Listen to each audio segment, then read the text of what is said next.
धुडकत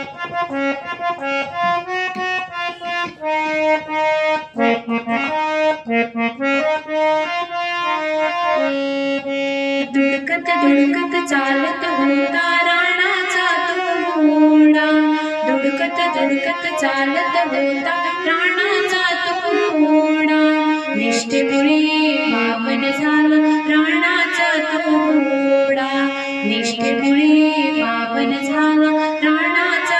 नमस्ते मुलांनो, आज आपण एक वेगळा इंटरेस्टिंग विषय घेऊन आलेलो आहे। तुम्ही जर फळ्यावर नाव बघितलं, आपण काय शिकणार आहोत?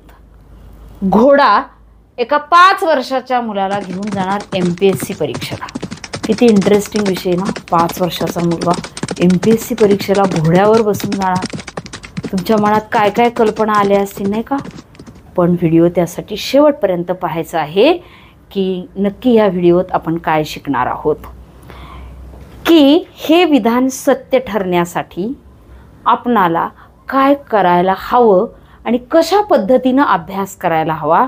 की आपण काय करतो, 12वी झाल्यानंतर, ग्रॅज्युएशन झाल्यानंतर मग आपण स्पर्धा परीक्षेच्या तयारीला लागतो। पण आपणाला जर स्पर्धा परीक्षेचं ध्येय असेल किंवा ज्या पालकांना वाटतं की आपल्या पाल्यानं स्पर्धा परीक्षेमध्ये उतरावं, स्पर्धा परीक्षेमध्ये चुणूक दाखवावी, कोणता तरी अधिकारी पदावर आपल्या पाल्यानं काम करावं, असं जर वाटत असेल तर लहानपणापासूनच आपणाला त्या दृष्टीने प्रयत्न करायला हवेत। आणि म्हणूनच मी हा व्हिडिओ तयार करण्याचं ठरवलेलं आहे। त्यासाठी आपण व्हिडिओ काय करायचा आहे, शेवटपर्यंत पाहायचा आहे। आता घोडा, 5 वर्षाचा मुलगा तुमच्या समोर आहे। घोड्याची माहिती सांग म्हटल्यावर मुलगा काय म्हणणार? त्याने घोडा पाहिलेला असतो, घोडा पाहिलेला असतो। तो म्हणतो घोड्याला 4 पाय आहे, त्याला 2 डोळे आहे, 2 कान आहे, 1 शेपूट आहे।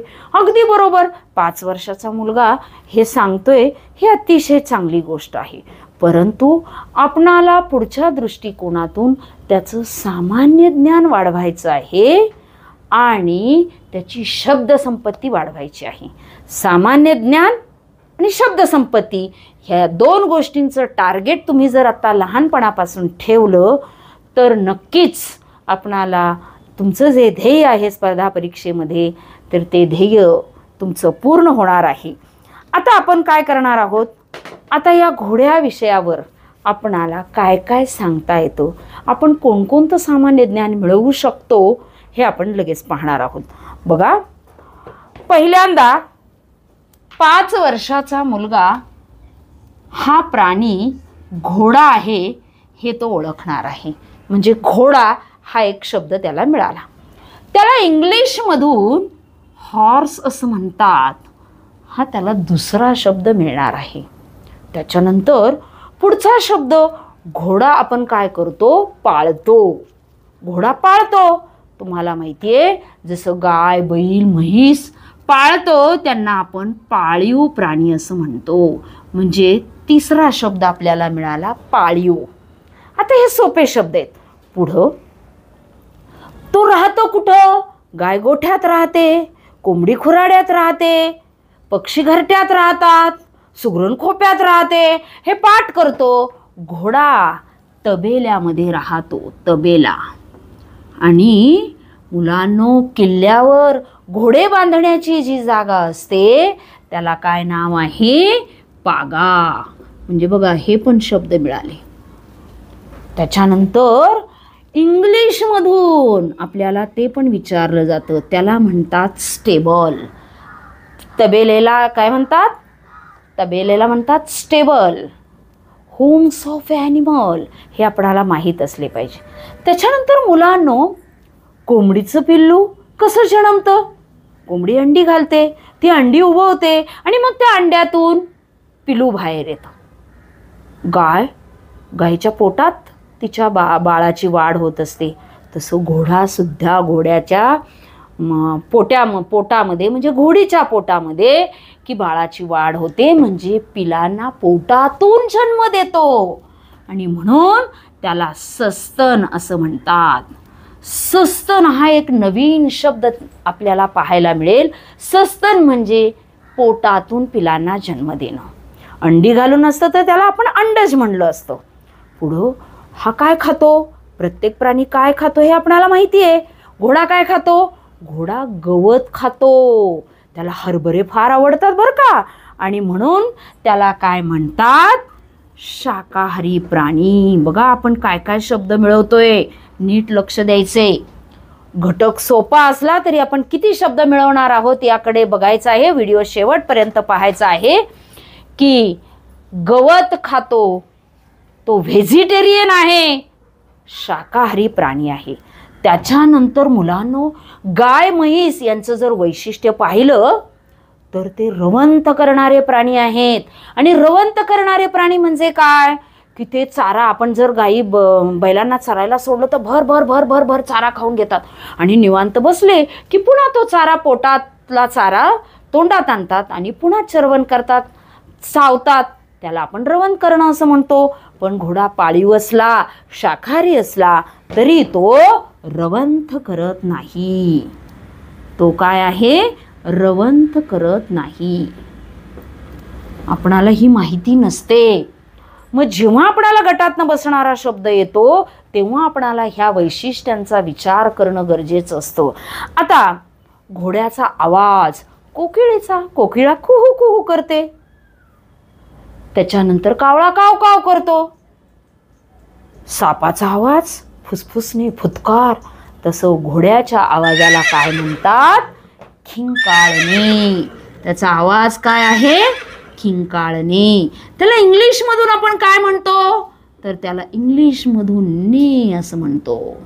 Sound of animal, NEIGH spelling फसवे बरं का. साऊंड ऑफ ॲनिमल म्हणजे साऊंड ऑफ हॉर्स, घोड्याचा आवाज ने. मराठीतून खिंकाळणे, घोडा खिंकाळतो. आता घोड्याचं पिल्लू पाहिलं असेल तुम्ही, प्रत्यक्ष नसेल पाहिलं तर चित्रात तरी पाहिलं असेल. घोड्याच्या पिलाला म्हणतात शिंगरू. घोड्याच्या पिलाला काय म्हणतात? शिंगरू. मग इंग्लिशमधून त्याला काय म्हणतात? त्याला म्हणतात कोल्ट किंवा फिली. काय म्हणतात? कोल्ट किंवा फिली.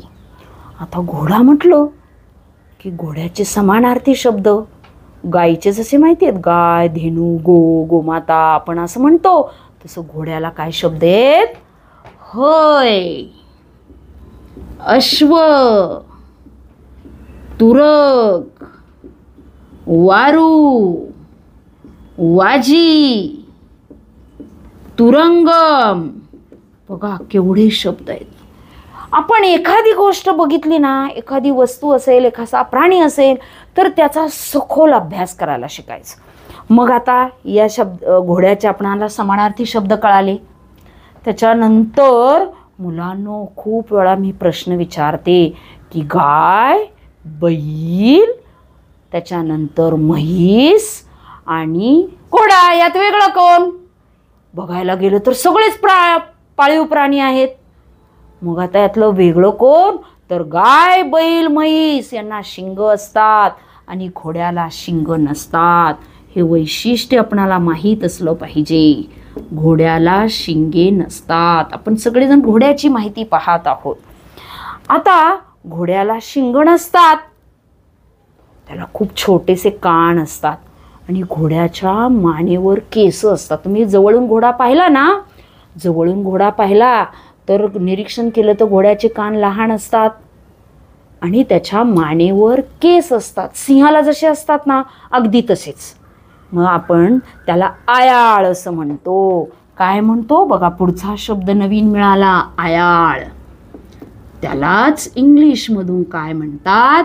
मेन. आयाळला दुसरा शब्द आपण मराठी पण शब्द वाढवतोय, मराठी शब्द संपत्ती वाढवतोय, तशी इंग्लिशसुद्धा वाढवतोय जिथं गरजेचं आहे. आता मी आत्ता सांगितलं कान लहान असतात. आता गाई बैलाची विष्ठा म्हणजे शेण, शेणाचे किती उपयोग आहेत. तसं घोड्याची जी विष्ठा आहे त्याला काय म्हणतात? लीद. घोड्याची काय असते? लीद. बघा हे लीद शब्द आपल्या मुलांना माहीत पण नसतात आणि मग जेव्हा हे शिष्यवृत्ती परीक्षेमध्ये अशा प्रकारचे काही शब्द येतात तेव्हा ते मुलांना समजत नाही. आता घोड्याचा रंग, रंग तुम्ही वेगवेगळे घोडे बघितलेत. घोड्याचे रंग, घोडा पांढऱ्या रंगाचा असतो, घोडा लाल रंगाचा असतो, घोडा तपकिरी रंगाचा असतो, त्याच्यानंतर घोडा सोनेरी पण रंगाचा असतो. बघा एवढ्या रंगाचे घोडे असतात. रंग पण माहीत असले. आता मुलांनो, बैलाला जर ताब्यात ठेवायचं असेल तर त्याला व्यसन असते. व्यसन माहिती ना, व्यसन नाकातून घातलेली असते आणि ती खचकन ओढली की बैलाला जागेवर थांबावं लागतं. तसं ह्या घोड्याला थांबवायचं असेल, ह्या घोड्याला आपल्या ताब्यात ठेवायचं असेल तर घोडा ताब्यात ठेवण्यासाठी ही जी दोरी आहे त्याला म्हणतात लगाम. काय म्हणतात? लगाम. घोड्याचा लगाम. त्याला लगामच नाही असं बोली भाषेत, त्या मुलाला आई वडिलांचा लगामच नाही. लगाम नाही म्हणजे आई वडिलांचं कुठलंही बंधन नाही. अशा पद्धतीचे वाक्यप्रयोग, शब्दप्रयोग आपण वापरत असतो. हा झाला लगाम शब्द. मुलांनो, घोडा चालवणारा माणूस कुठे बसतो बरं? इथे बसतो. आणि इथे जी जागा आहे घोड्यावर, म्हणजे घोडा चालवणाऱ्याला बसण्यासाठी जी जागा असते त्याला म्हणतात खोगीर. काय म्हणतात? खोगीर. आणि घोडा चालवणाऱ्याला म्हणतात घोडेस्वार. विमान चालवणाऱ्याला म्हणतात वैमानिक. उंट चालवणाऱ्याला म्हणतात सांडणीस्वार. घोडेस्वार, घोडा चालवणारे. बघा आपण किती शब्द शिकलो.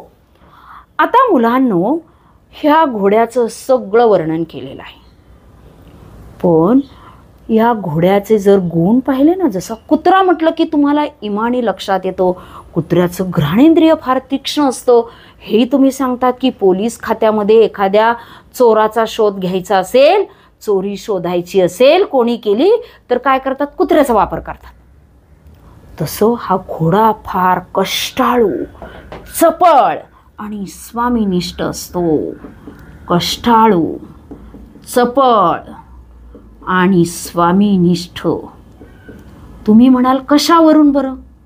मी या घटकाच्या शेवटी एक सुंदर गोष्ट तुम्हाला घोड्याची सांगणार आहे आणि त्यासाठी काय करायचं आहे? व्हिडिओ मात्र शेवटपर्यंत पाहायचा आहे. व्हिडिओ जरी मोठा असला तरी तुम्हाला छान गोष्ट ऐकायला मिळणार आहे आणि म्हणून व्हिडिओ शेवटपर्यंत पाहायचा आहे. मुलांनो, या घोड्याला तुम्ही कधी बसलेलं पाहिलंय का? घोडा कधीच बसत नाही. घोडा उभा राहूनच झोपतो. घोडा बसत नाही, कारण त्याला स्वतःचे पाय दुमडता येत नाही. घोडा बसू शकत नाही, तो उभा राहूनच झोपतो, कारण त्याला स्वतःचे पाय दुमडता येत नाही. आता बैलगाई, बैलपोळा आला की बैलाला धुतात. गायांना पण वरचेवर धुतलं जातं.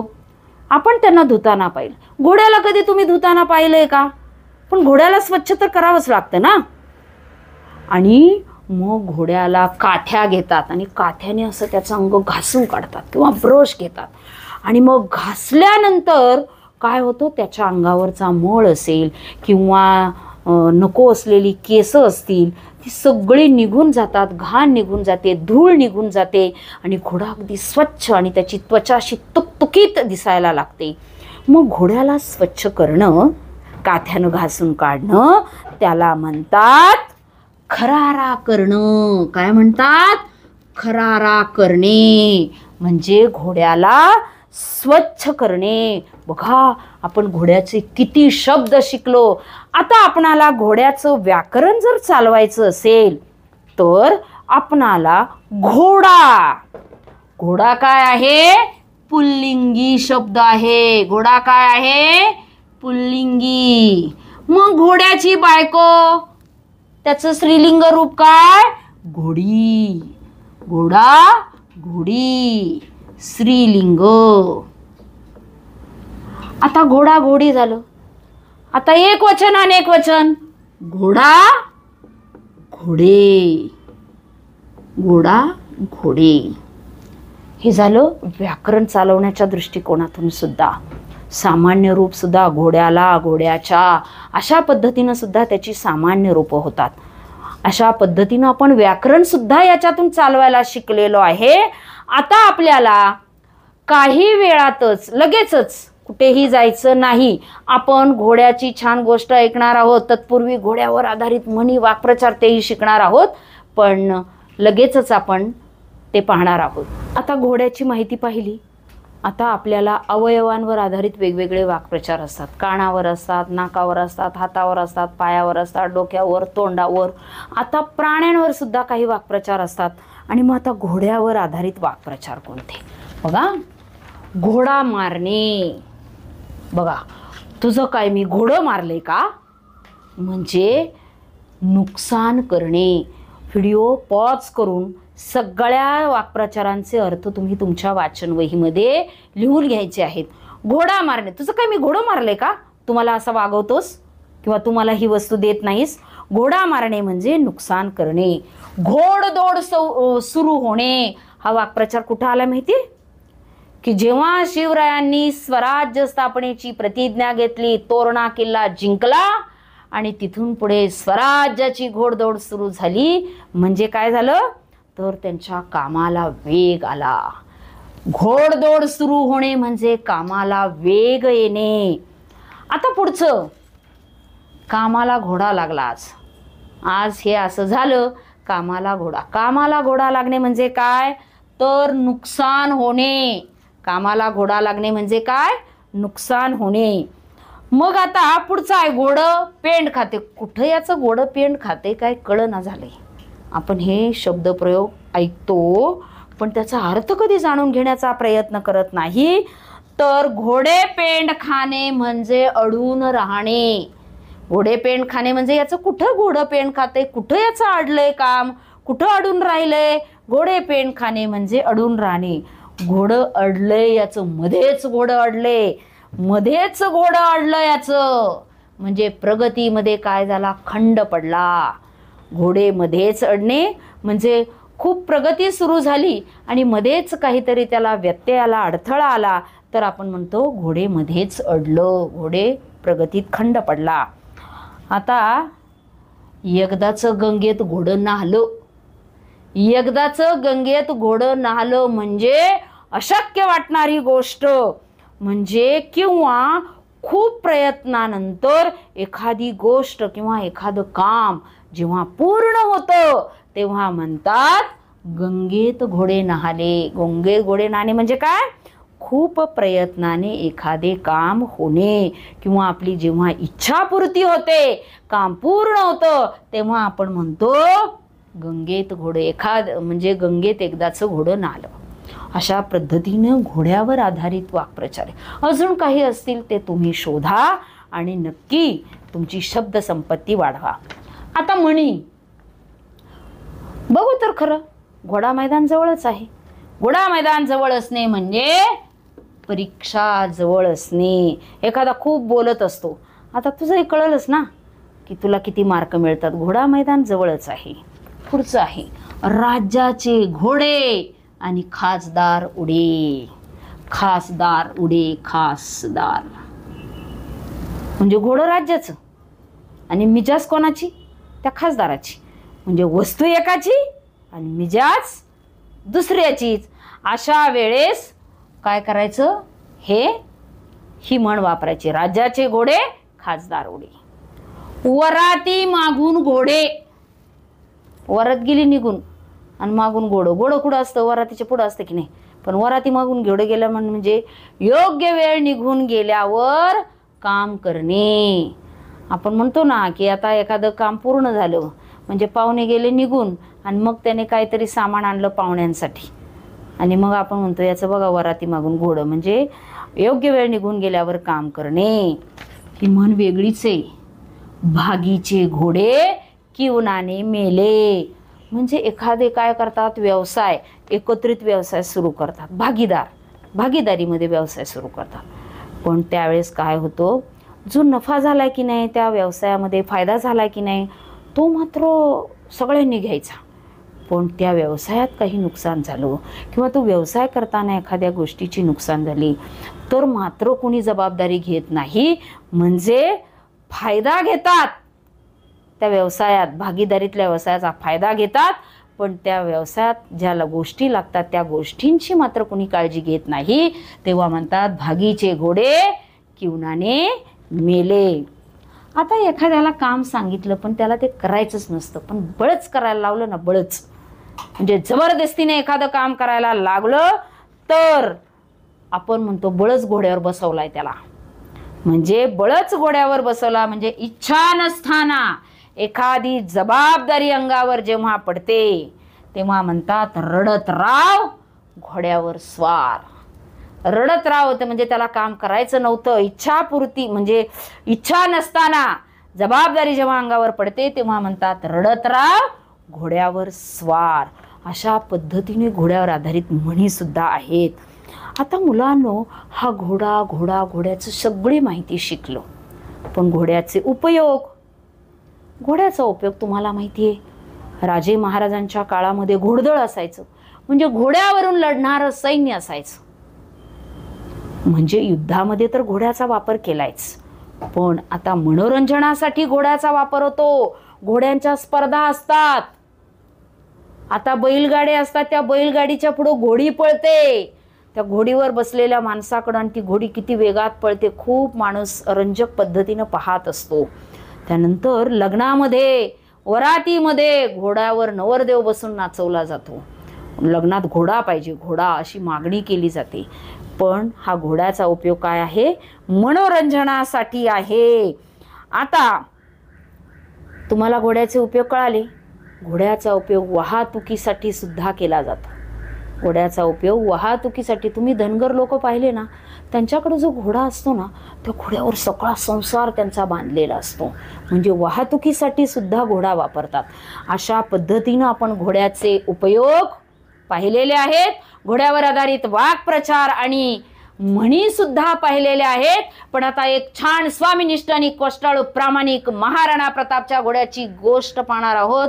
डोळ्यात पाणी येईल अशी ती गोष्ट आहे. त्यासाठी आपण घोड्याची सगळी माहिती पाहिली, घोड्याची वैशिष्ट्ये पाहिली की घोडा स्वामीनिष्ठ, कष्टाळू, इमानी असतो.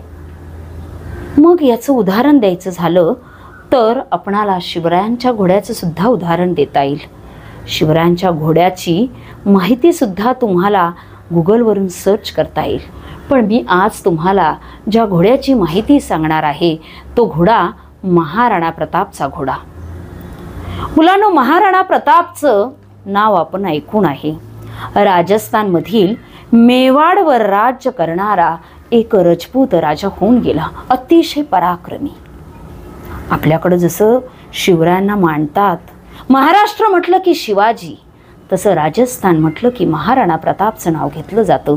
अशा या महाराणा प्रतापकडं एक घोडा होता, अतिशय शक्तिशाली होता. तो घोडा असा होता मुलांनो, त्याने जर एक झेप घेतली तर ती झेप हत्तीवर बसलेल्या सरदारापर्यंत पोहोचायची, इतकी त्याची उंच झेप असायची. मुलांनो, त्या घोड्याने एका युद्धामध्ये एक अतुलनीय पराक्रम गाजवला आणि त्या घोड्याची नोंद इतिहासाला सुद्धा घ्यावी लागली. मुलांनो, त्या घोड्याचं नाव होतं चेतक. महाराणा प्रतापचा घोडा चेतक. कोणत्या लढाईमध्ये त्याने कसा पराक्रम गाजवला? मुलांनो, 18 जून 1576 मध्ये महाराणा प्रताप आणि अकबर यांच्यामध्ये हल्दीघाटीचं युद्ध झालं. कोणामध्ये झालं? अकबर आणि महाराणा प्रताप. या युद्धामध्ये अकबराचं सैन्य खूप होतं, त्या मानाने महाराणा प्रतापचं सैन्य फार कमी होतं. पण महाराणा प्रतापकडे जो चेतक घोडा होता ना, ते चेतक घोडा हेच महाराणा प्रतापचं एक प्रभावी शस्त्र होतं.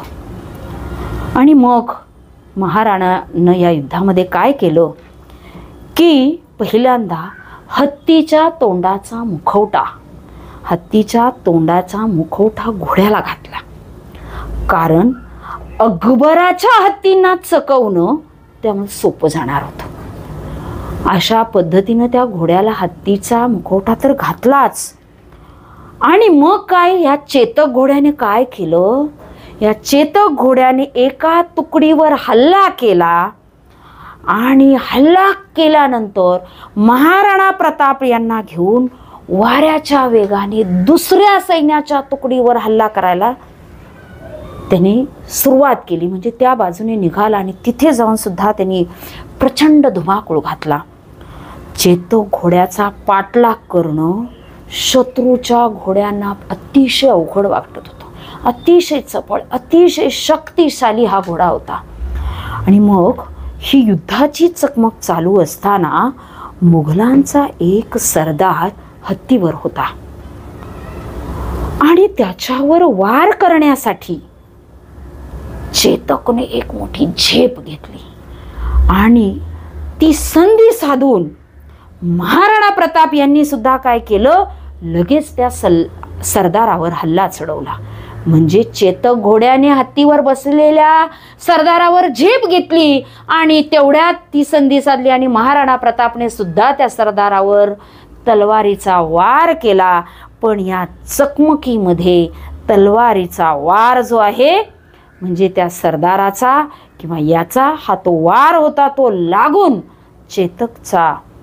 चेतकच्या एका पायाला त्या तलवारीचा वार बसला. मुलांनो, या चेतकचा एक पाय जखमी झाला. 3 पायावर चालायचं कसं, 3 पायावर चालायचं कसं आणि ह्या महाराणा प्रतापला वाचवायचं कसं, फार मोठा प्रश्न होता मुलांनो.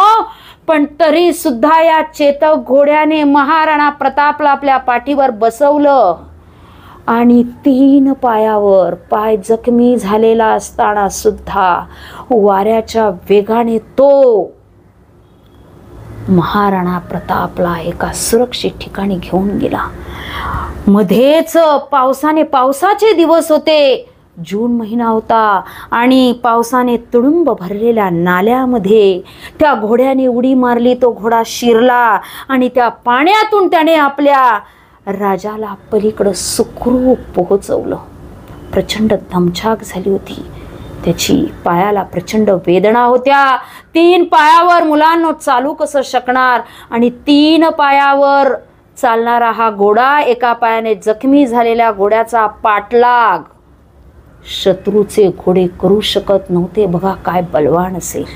आणि मुलांनो, ही ताकद कुठून आली त्याला लढण्याची?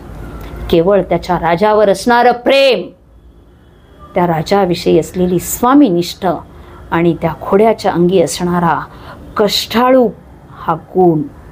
आणि मग पलीकडे राजाला सुरक्षित ठिकाणी राजाला घेऊन गेल्यानंतर मुलांनो, माझा राजा आता सुरक्षित पोहोचलाय असं म्हणून त्याने राजाच्या मांडीवरच आपले प्राण सोडले. असा हा स्वामीनिष्ठ निष्ठावान सेवक असलेला चेतक घोडा आजही त्याचं नाव इतिहासामध्ये घेतलं जातं आणि त्या पराक्रमाची नोंद इतिहासाला घ्यावी लागते. हल्दीघाटीची लढाई अकबराने जिंकली की महाराणा प्रतापनं जिंकली हा विषय महत्त्वाचा नाहीये मुलांनो. पण त्या युद्धामध्ये आपल्या राजाला सुखरूपपणे अतिशय जखमी अवस्थेमध्ये घेऊन जाणारा हा तो चेतक घोडा अतिशय महत्त्वाचा आहे. आणि म्हणून आपणाला या घोड्याकडून हेही शिकता येईल. मुलांनो, घोड्याचा वेग किती असतो? घोड्याच्या वेगाने धावत सुटले म्हणजे प्रचंड वेगाने धावत सुटले. एका तासामध्ये ताशी 45 किलोमीटर वेगाने घोडा धावत असतो. अंदाजे ताशी 45 किलोमीटर वेगानं हा घोडा धावत असतो. असा हा हल्दीघाटीच्या लढाईमध्ये प्रचंड पराक्रम गाजवणारा चेतक घोडा नक्की तुम्ही लक्षात ठेवायचं आहे. MPSC परीक्षेमध्ये सुद्धा विचारलं जातं, महाराणा प्रतापच्या घोड्याचं नाव काय? तर तो घोडा होता चेतक. ह्या घोड्यावर बसून 5 वर्षाचा मुलगा मुलांना MPSCच्या परीक्षेपर्यंत पोहोचलाय. हल्दीघाटीची लढाई कोणामध्ये झाली हे सुद्धा आपण घोड्यावर बसूनच शिकलो. शिवरायांकडे 7 घोडे होते. त्या 7 घोड्यांची नावं तुम्ही शिकायची आहेत.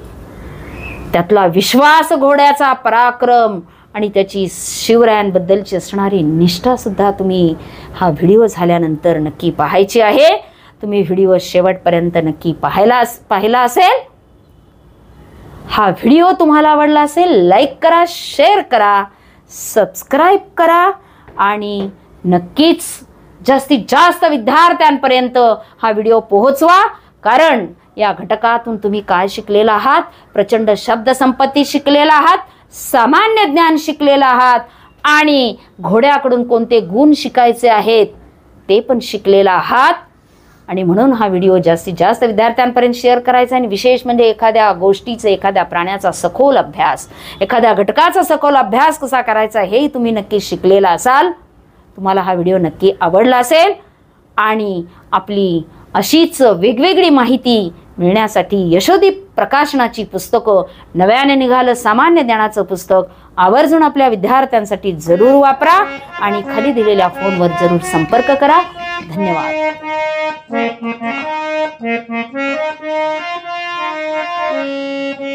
दुडकत दुडकत चालत होता राणाचा तो घोडा. दुडकत दुडकत चालत होता राणाचा तो घोडा. निष्ठेमुळे पावन झाला राणाचा तो घोडा. निष्ठेमुळे पावन झाला राणाचा तो घोडा.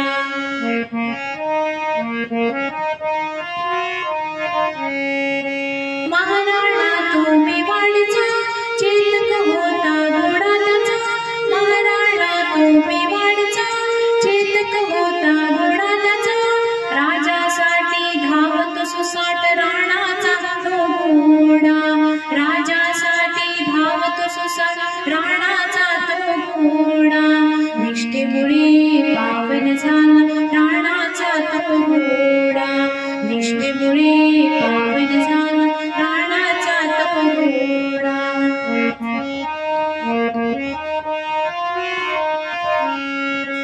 इमानी होता चेतक फार शत्रूला त्याने केली लाल. इमानी होता चेतक फार शत्रूला त्याने केली लाल. राजासाठी जीवा झाला त्याचा थोडा थोडा. राजासाठी जीवा झाला त्याचा थोडा थोडा. निष्ठेमुळे पावन झाला राणाचा तो घोडा. निष्ठेमुळे पावन झाला राणाचा तो घोडा.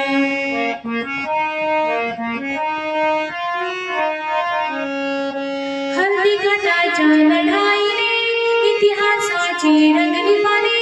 हल्दीघाटाच्या लढाईने इतिहासाची रंगली पाने. चेतक घोडा समानतेत नव्हता दुसरा घोडा. चेतक घोडा समानतेत नव्हता दुसरा घोडा. निष्ठेमुळे पावन झाला राणाचा तो घोडा. निष्ठेमुळे पावन झाला राणाचा तो घोडा.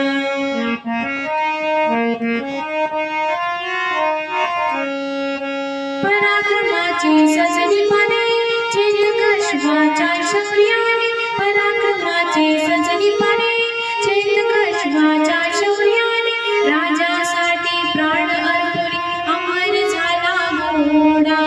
राजासाठी प्राण अर्पुनी अमर झाला घोडा. निष्ठेमुळे पावन झाला राणाचा तो घोडा. निष्ठेमुळे पावन झाला राणाचा तो घोडा.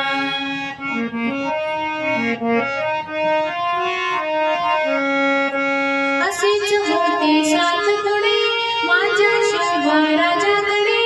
असेच होते सात घोडे माझ्या शिवा राजाकडे. शिवरायांचा श्वास गाडा विश्वास तो घोडा. शिवरायांचा श्वास गाडा विश्वास तो घोडा. निष्ठेमुळे पावन झाला राणाचा तो घोडा. निष्ठेमुळे पावन झाला राणाचा तो घोडा.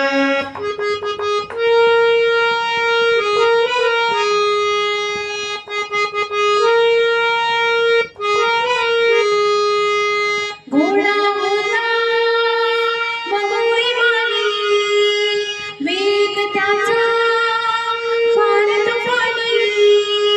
घोडा होता बहुइमानी वेग त्याचा